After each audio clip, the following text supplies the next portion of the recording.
হাজার হাজার আলোয় ঝলমল করা এই স্টেডিয়াম শুধু একটি মাঠ নয়, এটি ফুটবলের ইতিহাসের একটি স্মৃতি। এখানে লাখো মানুষের চোখের সামনে তৈরি হয়েছিল এক অবিস্মরণীয় মুহূর্ত। রাতের আকাশে শুধু আলো, গ্যালারিতে উল্লাস, আর মাঠে বিশ্বের সেরা খেলোয়াড়দের লড়াই, সব মিলিয়ে লুসাইল হয়ে উঠেছিল আবেগের ঠিকানা। আসসালামু আলাইকুম, যে যেখান থেকে আমার এই ভিডিওটা দেখতেছেন, আশা করি সকলেই ভালো আছেন। অনেক দিন ধরে আমি লুসাইল আসবো ভাবতে ভাবতে আসা হয় না। আজকে হঠাৎ করে কেন জানি মনে হলো যে আমি লুসাইল আসবো, তো সেই জন্য আজকে লুসাইল এসে গেলাম। আর লুসাইল আসার পরে এখানে আমি এখন লুসাইল মেট্রো স্টেশনের নিচে আছি। তারপরে এটা হচ্ছে লুসাইল, আমার পিছনে হচ্ছে লুসাইল স্টেডিয়াম টু স্টেশন। বেশ ভালো বড়ই আছে, ছোট না তেমন। তারপরে এই দিক দিয়ে যাওয়ার পরে দেখবেন এটা হচ্ছে লুট। আমি ধীরে ধীরে সামনের দিকে এগিয়ে যাচ্ছি। তারপরে আরেকটু সামনে যাব। আজকে আসলে সন্ধ্যা হয়ে গেছে, আস্তে আস্তে অনেকটা লেট হয়ে আহ, লুসেল আসতে অনেকটা লেট করে ফেলছি।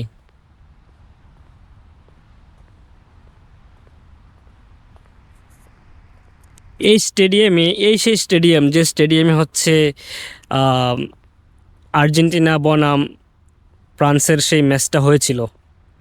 এই সেই স্টেডিয়াম যে স্টেডিয়ামে আর্জেন্টিনা তাদের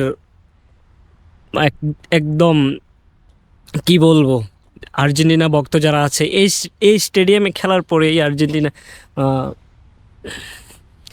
এই স্টেডিয়ামে খেলেই কিন্তু আর্জেন্টিনা বিশ্বকাপ জয় করেছিল। এই স্টেডিয়াম, এই যে আমার পিছনে, এই স্টেডিয়ামে খেলেই।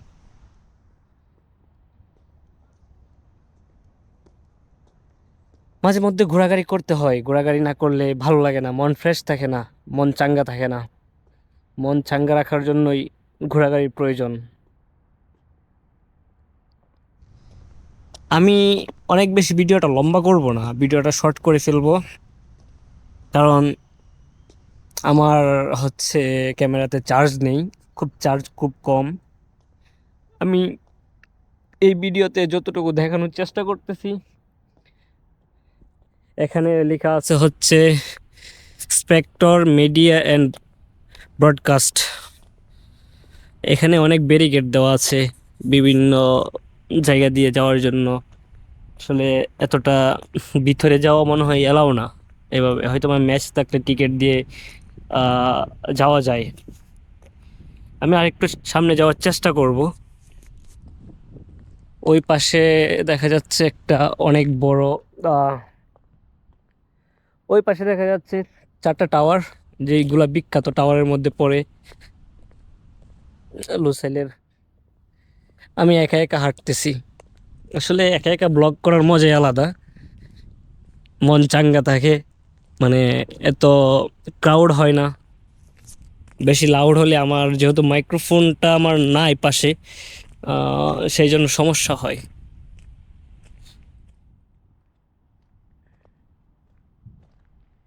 দিস ইজ কাতার।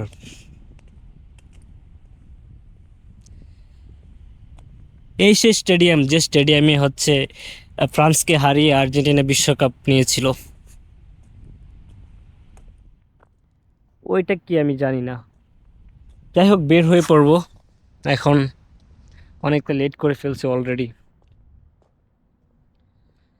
যাই হোক, যদি ভিডিওটা ভালো লাগে অবশ্যই লাইক, কমেন্ট, শেয়ার এবং সাবস্ক্রাইব করে পাশে থাকবেন।